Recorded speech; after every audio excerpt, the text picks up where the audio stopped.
Hey, okay, it's Rosemary Nonny Night here. How are you doing?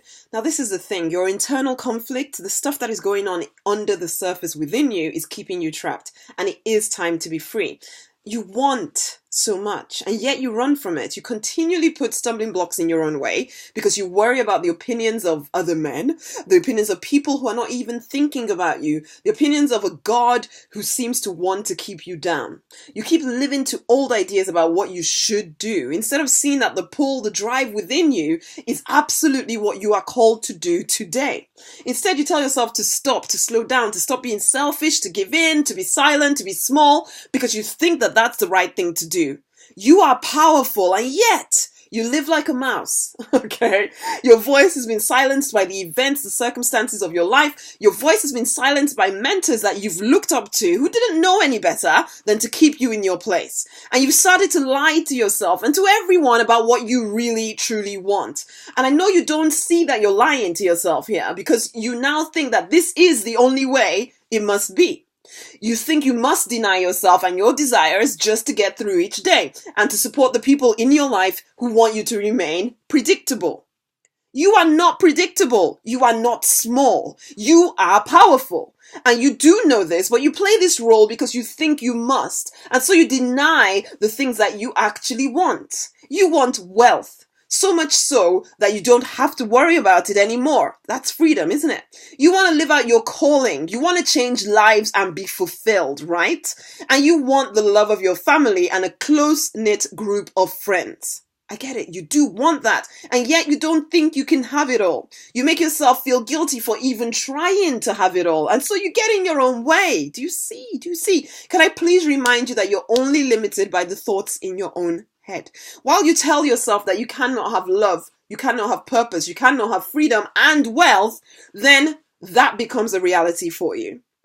You make it either or. And then, depending on how you feel on any given day, you make one of them a priority. So today you'll pursue love with your family and all of this stuff. But tomorrow, because now you feel really guilty that you haven't done the work to get the wealth and the freedom. So then tomorrow you're gonna push yourself over to the other side, and it's like you're swinging from side to side, depending on whether guilt is pushing you or dissatisfaction is pushing you to one side or the other. And it's like, enough.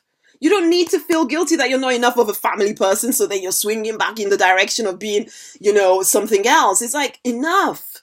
Swinging like a pendulum from one to the other, and you yourself, you're getting forgotten in the midst of this wild and weird swinging from one side to the other side to the other side. Do you get what I'm saying to you here? You cannot be controlled by guilt or dissatisfaction. You need to keep your focus on the fact that you want these things and you can have them, okay? If I asked you what you wanted, really, you probably will not be able to answer me with complete clarity because you've laid yourself down for so long, and you start vaguely telling me of freedom and money, but there's no meaning behind those words.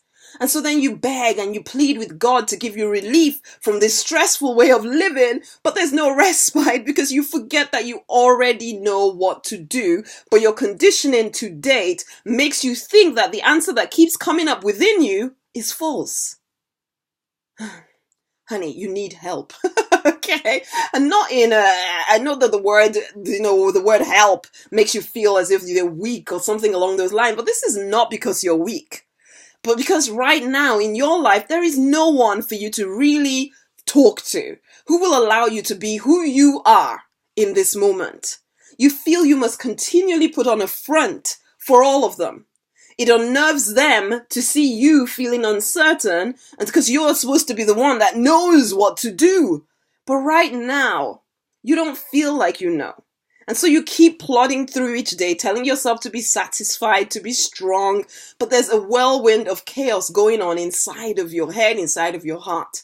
Or worse, you have shut yourself down. You're just going through the motions now. You have to keep up appearances, right? No rocking the boat, man. But are you done with that yet? Are you ready to be the powerful person you actually are, rather than this almost powerful person who is conflicted internally? And the awesome thing is that even in this conflicted state, you're still doing good stuff, okay? But imagine you took away the conflict and you really just went all out. how much further could you be right now? How much further can you go this 2016? I am inspired just thinking about it, okay? Anyway, if you are ready and willing to face you, the real you, and if anything, I've just said to you is resonating, then we need to have a consultation. Project You is here for that very reason. It is completely designed around what you need to do to step right up and be the person you know you are born to be. And it begins in a 25-minute consultation with me over the phone. So you need to pop over to rosemarynonnyknight.com/strategy session. I'll say that again, rosemarynonnyknight.com/strategy session, and book in for a free consultation. Let's have a look at what's going on under the surface here. Okay, it is time to live life deliberately, to actually change lives, to make a difference, to create wealth as well. It's been a pleasure speaking with you, and I'll speak to you again. As I say, if you do want to have that consultation with me, pop over to rosemarynonnyknight.com/strategy session. I look forward to speaking with you. Bye.